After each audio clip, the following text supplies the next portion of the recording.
All right, welcome back everyone. This is my second growth account update. Take a look at what the growth account has done in the first 5 trading days of 2025. As the screen kind of portrays, this account in the market in general has seen quite a bit of volatility. The update today is a stark contrast compared to the first growth account update a little while ago. Important in investing, as I always promote in every one of my videos, you got to know what you're investing in, do your own research. And so what I'd like to do today, the growth account update will be very quick. Then I'm going to roll into some holdings reviews, some high-level fund information about 3 of the investments in this account: FBCG, ONEQ, and FDLO.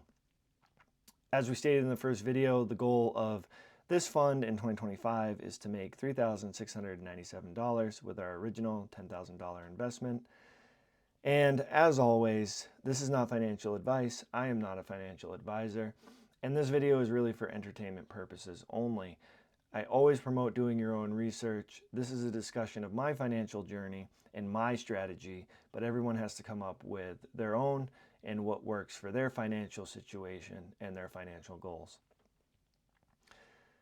Let's get into it here. I'll jump over to the table that everyone wants to see. Quite a difference, right? We were almost up at 2% growth in the first 2 or 3 trading days of 2025. Now, after 5 or 6 trading days, somebody correct me on that, on the exact number of days. The market is closed today, but it will be open tomorrow. But now we're down to 0.54%. Or $53.24 returned on our original investment of $9,907. And, this is, quite a bit lower than that 2% we were up the first 3 days into 2025. But this is good to see because even in a market dip, this is far closer to my expectations of performance for this fund. Okay, if we did 0.54% every week and a half of 2025, we would still be far above 25% return at the end of 2025. And that's what I'm looking for, right? Medium to low risk, stable, steady growth, even when the market dips a little bit, which the market has seen quite a few swings at the beginning of 2025 here. As everyone knows, 37.33% ROI is the goal, or $3,697 returned. If you look at the percent return column here, everything's still green except for one, the iShares IYC. But again, we own 7 shares of that. It's down 89 cents. Really not enough data to make any type of determination about how any of these funds are doing at the beginning of 2025. We really are going to need to wait and see what this account does through January and February before we make any drastic decisions about changing the investments in this growth account. So that's the update. That's where we're at with the growth account. What I'd like to look at now is the first 3 funds. They're all Fidelity funds: FBCG, which is a blue chip growth fund; ONEQ, which is a NASDAQ composite fund; and FDLO, which is a Fidelity low volatility factor fund. We own 20 shares of FBCG. It is our top ROI from 2024, 47.7%. And then 10 shares of ONEQ and FDLO, which did 38.7% for ONEQ and almost 28% for FDLO. So taking a look at the high level information for FBCG, I have the chart here, which is the last year of performance, and you see a very steady positive climb. You do get a couple of valleys, a couple of peaks, but overall this profile shows a very stable and steady climb towards return. If you look at what industries they're invested in, you have your information technology, which is right up around 46%, right up near 50%. You have your consumer discretionary and communication services at 20% and almost 16%. And then it drops drastically. You have healthcare, 6.86%, financials, 4.77%, industrials, 4.3%. And on the lower earning industry sectors such as energy and utilities, this fund is almost non-existent. Taking a look at the fund highlights, you have 235 total holdings, 2.9 billion in total assets, but a 0.6% gross expense ratio, which for a fund of this nature is probably a little on the steep side. But again, 0.6% gross expense, they returned 47.7% in 2024. So really nothing to complain about with this fund based on that performance. Taking a look at some of their top holdings, you have all the household names: Nvidia, Apple, Amazon, right up there around 10%. Microsoft, Google, 7.65 and 6%. You have Meta, Facebook, 4.6%, Netflix, 3%, and Tesla at 1.5%.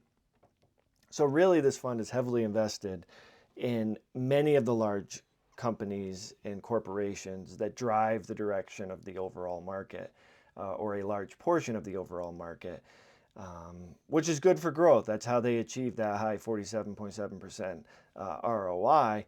But if heavily invested in similar technology or growth type funds or stocks, companies that are all very, in my opinion, closely related,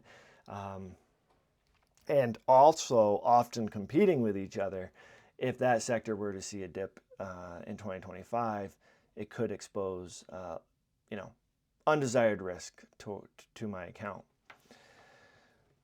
So that's FBCG, some high-level information. There's quite a bit more information out there.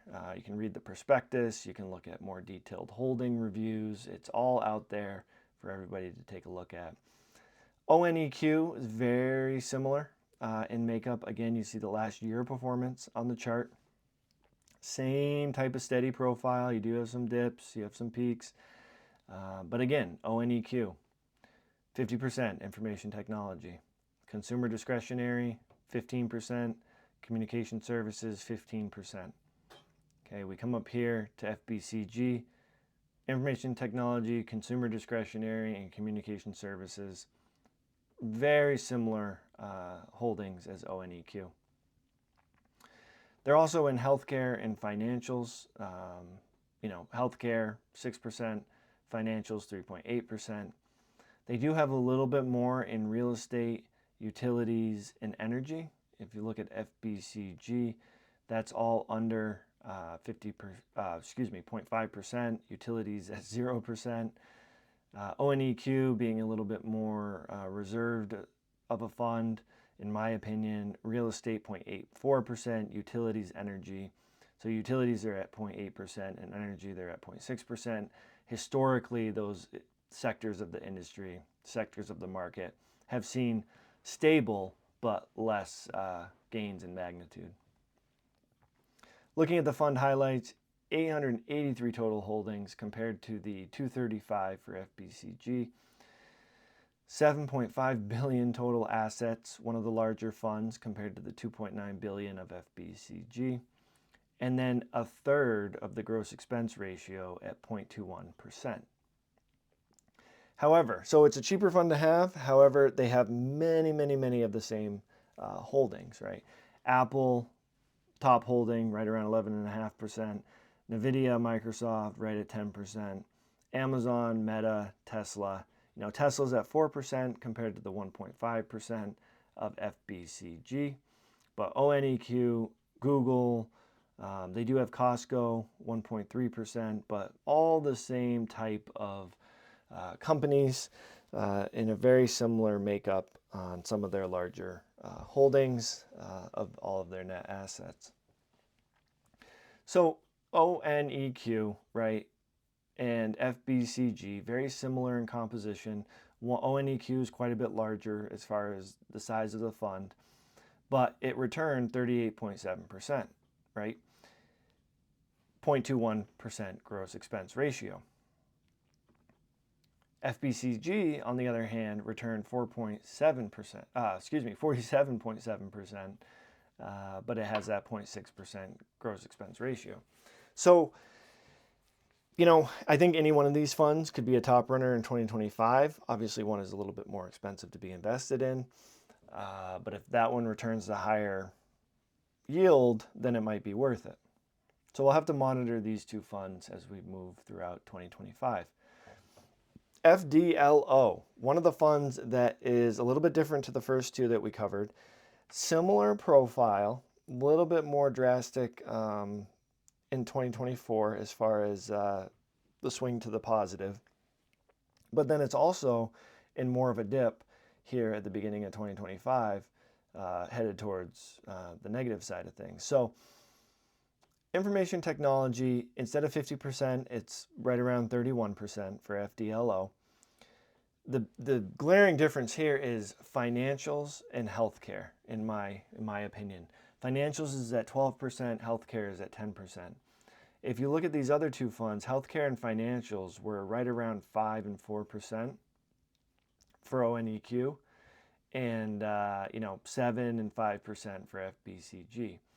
So healthcare and financials being towards the top of FDLO signals that it's a little bit different of an investing strategy. They also have consumer discretionary at 10%. The other funds had it up at 15%, so that's a similarity between the three. Communication services, 10%.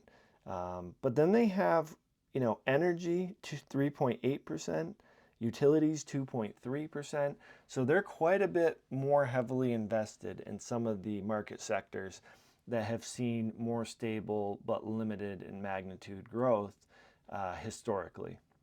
In my opinion, again, this is all my opinion in the research I've done. I'd highly recommend you do your own research. A little bit smaller of a fund as well.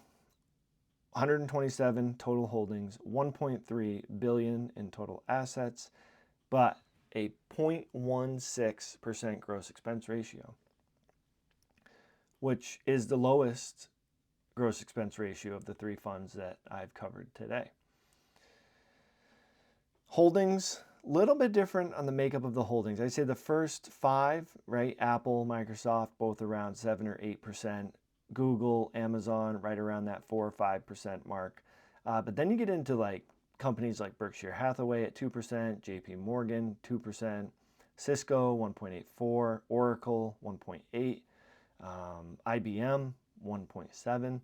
And I think the glaring difference here is no fund in FDLO is above 8%, where these other two funds had some holdings up at right around 11.5%, and FBCG had 13.8% in NVIDIA.